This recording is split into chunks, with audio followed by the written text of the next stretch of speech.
Unbelievable forest hiking and camping horror stories. Story number 1, Echoes in the Ancient Grove. The ancient redwoods whispered secrets in the wind as Maya and Alex ventured deeper into the Redwood National Park on their backpacking trip. Seasoned explorers, they craved the solitude and mystery these towering giants offered. Little did they know, the whispers held a dark truth waiting to be unearthed. Their first night was serene, the crackling fire casting dancing shadows on their tent. But as the moon climbed higher, an unsettling silence descended. The familiar rustling leaves morphed into an eerie chanting melody, an ancient language that chilled Maya to the bone. Alex, a history buff, attributed it to the wind. Morning revealed a surprise nestled by their campfire, a wooden box etched with strange symbols. Inside, a weathered leather-bound journal lay amongst ancient maps and artifacts. Its faded ink spoke of a hidden grove, guarded by spirits, where a mystical sap held the power to heal any ailment. Intrigue battled unease within Maya. The chanting whispers intensified, morphing into warnings about disturbing the spirit's haven. Ignoring her gut feeling, Alex, fueled by scientific curiosity, was determined to find the grove. The maps, cryptic and ancient, led them on a treacherous path through dense undergrowth and hidden ravines. As dusk fell, casting long shadows, the chanting reached a crescendo. A gnarled redwood with glowing red sap blocked their path. The journal mentioned the grove entrance guarded by a spirit tree. Maya felt a presence watching them, the chanting now echoing a plea. "Turn back, the sap holds a price." Alex, consumed by his quest, reached for the sap. The tree pulsed with red light, and a spectral figure emerged from its trunk. Its voice, a distorted echo of the chanting, warned of the sap's curse, healing one life at the cost of another. Panic surged through Maya as she realized the journal hadn't mentioned the curse. A desperate struggle ensued as Maya tried to pull Alex back while the spirit attacked with its glowing branches. Using a fallen branch, she managed to knock the spirit back momentarily, creating an escape route. With a heavy heart, Maya dragged Alex away from the grove. He was angry, accusing her of ruining the discovery. But Maya, still shaken, knew they were lucky to be alive. Leaving the ancient grove behind, they understood the whispers held a truth, a balance of nature that demanded respect. They returned from their trip changed. Alex, humbled by the encounter, pursued alternative healing methods. Maya continued to explore, but with a newfound reverence for the whispers, a reminder of the unseen forces that protected the world's secrets. Story number 2, The Song of the Hidden Glen. Ethan, a renowned landscape photographer known for capturing raw beauty, yearned for a new perspective. A legend whispered among Scottish villagers sparked his interest. A hidden glen bathed in an ethereal glow, accessible only during a rare lunar alignment. Fueled by a thirst for adventure, he set off for the rugged Scottish Highlands. The trek was arduous, marked by treacherous terrain and gnawing loneliness. The silence echoed with an unnerving emptiness. Yet beneath it, Ethan sensed a faint melody carried on the wind, a haunting tune that resonated deep within him. As the moon reached its peak, casting an ethereal glow on the landscape, a hidden path materialized before him. Hesitantly, Ethan followed it, the melody growing stronger with each step. The path led him into a hidden valley bathed in a soft, iridescent light. In the center stood a single ancient oak tree, its gnarled branches reaching towards the moon. The melody, now a symphony of nature, resonated from its very core. Ethan felt a sense of peace he'd never known, a connection to the world around him. Transfixed by the scene, he raised his camera, but something held him back. This wasn't just a beautiful landscape, it was a living entity, a symphony of light and sound. He understood capturing it wouldn't do it justice. Suddenly, a wisp of smoke materialized near the oak, taking the shape of a cloaked figure. Ethan felt no fear, only awe. The figure spoke, its voice a melody itself. The song belongs to the glen. It cannot be captured, only experienced. Ethan sat mesmerized as the moonlight bathed him in the symphony. He saw the dance of atoms in the air, the cycle of life and death in the surrounding plants. Time seemed to lose meaning as he became one with the song. As the sun rose, the glen's light faded and the figure vanished. Ethan found himself back on the hidden path, the melody a faint echo in his mind. He returned to the village a changed man. Newspapers criticized his lack of photographs from the non-existent glen. Yet Ethan's eyes held a new depth. He began composing music that captured the essence of the hidden glen. His compositions were unlike anything heard before. A fusion of nature's sounds and a soul-stirring melody that resonated with a primal energy.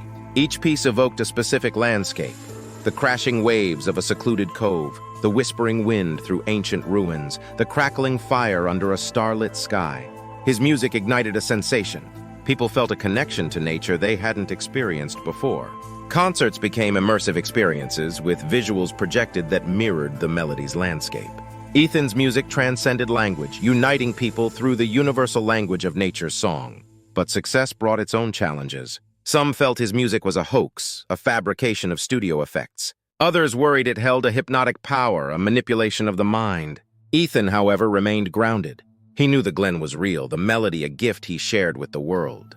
He returned to the highlands year after year, but the hidden glen remained elusive. It appeared only during the rare lunar alignment, a fleeting sanctuary for those open to its magic. He spent his days composing, his nights searching, the melody a constant echo in his heart, a reminder of the night he became a conduit for nature's song. Years later, on his last trip to the highlands, Ethan lay on his deathbed, a faint smile playing on his lips. The window faced east, the moon nearing its peak. As the first rays bathed the room in an otherworldly glow, the melody filled the air, clearer than ever before. A wisp of smoke materialized by the window, the cloaked figure from the glen.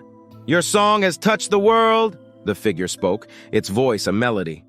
"Come, Ethan, it's time to return home." With a peaceful sigh, Ethan closed his eyes for the last time, the melody carrying him back to the hidden glen, a symphony of nature welcoming him home. His music continued to inspire generations, a testament to the night he experienced the song of the hidden glen, a melody that resonated forever in the hearts of those who listened. Story number 3 echoes on the Whispering Trail.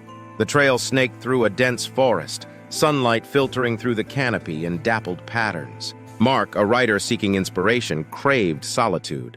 But as the sun began its descent, a silence fell, heavier than the usual quietude. The silence was punctuated by a faint rustling sound, like whispers carried on the wind. He dismissed it as fatigue until he saw them, cryptic symbols carved into the bark of a massive oak. An unsettling feeling settled in his stomach. He had no recollection of seeing these markings on his initial hike. As night approached, the whispers grew louder, morphing into distinct phrases in an unknown language. The whispers spoke of a hidden path, a gateway to another realm. Curiosity gnawed at Mark, a writer drawn to the unknown. Sleep eluded him that night, the whispers buzzing in his ears.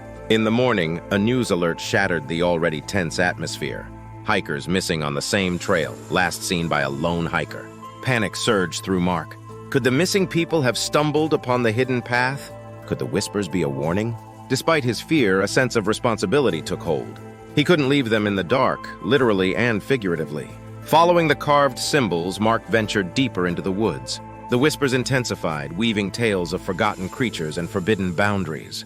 The path narrowed, the terrain treacherous. Thorns tore at his clothes, branches snagged at his backpack. But he pressed on, fueled by a desire to find the missing hikers and understand the whispers. As dusk approached, the path opened into a clearing bathed in an eerie green light. An unsettling silence hung heavy, broken only by the soft drip of water. In the center stood a shimmering portal, its surface rippling like heat waves. The whispers reached a crescendo, a final warning. Suddenly, a figure emerged from the portal. A humanoid creature, its body cloaked in shadow, its eyes glowing with an emerald fire. It held a staff pulsating with the same green light as the portal. Fear paralyzed Mark, but he knew he had to communicate. He raised his hands and spoke slowly, drawing on his knowledge of ancient languages. The creature seemed surprised, its glowing eyes focusing on him. A flicker of understanding passed between them. Mark gestured towards the portal, hoping to convey his knowledge of the missing hikers. The creature spoke in a language that felt strangely familiar, a guttural echo of the whispers. It spoke of a balance between worlds, a disturbance caused by the missing hikers' presence. Mark understood they were trapped on the other side, unintentionally disrupting a fragile equilibrium. Together, Mark and the creature devised a plan. Utilizing knowledge gleaned from the whispers and the creature's staff, they entered the portal. The air crackled with emerald energy, the familiar whispers morphing into a cacophony of alien sounds. Mark found himself in a twilight realm, a desolate landscape bathed in the same eerie green light. Mountains floated in the sky, rivers flowed upwards, and strange creatures with glowing eyes scurried across the ground. He spotted the missing hikers, two women huddled together, fear etched on their faces. Relief washed over him, but his joy was short-lived. The creature from the portal materialized beside him, staff held high. It chanted in the guttural language, the floating mountains trembling in response. Mark, realizing they stood at the precipice of a disaster, grabbed a large crystal shard jutting from the ground. He remembered the whispers mentioning these crystals were the source of the realm's balance. Channeling his fear into determination, he raised the shard, feeling a surge of energy flow through him. He mimicked the creature's chant, his voice blending with the guttural sounds. The chanting echoed across the desolate landscape, a counterpoint to the creature's song. The floating mountains stabilized, the strange creatures retreated, and a sense of calm descended. The portal flickered open behind them. The creature gestured at the women, urging them towards the light. With tearful goodbyes, they stepped through the portal, disappearing back into their world. Mark followed, the world dissolving into a kaleidoscope of green and black. He emerged back in the clearing, the sun peeking over the horizon. The portal shimmered faintly, the creature vanishing without a trace. Exhaustion washed over him, his legs buckling beneath him. He slept in the clearing, the memory of the other realm vivid in his dreams. When he awoke, he felt strangely energized, a newfound respect for the whispers ringing in his ears. He returned to the trail, the carved symbols now a reminder of his extraordinary journey. He reported the missing hikers found, the news baffling authorities. Mark became a writer of a different kind. He wrote tales of hidden realms, blurring the lines between reality and fiction. His stories, imbued with fragments of his experience, resonated with a deep sense of wonder. He became a voice for the unseen, a reminder that the whispers on the wind might hold more truth than we realize. The Whispering Trail remained, an enigma shrouded in mystery. But for Mark, it was a portal, not to another world, but to a new understanding of the world he knew, a world where the whispers on the wind held secrets waiting to be discovered. The echoes of his adventure continued to inspire him, a testament to the day he crossed the threshold and embraced the unknown.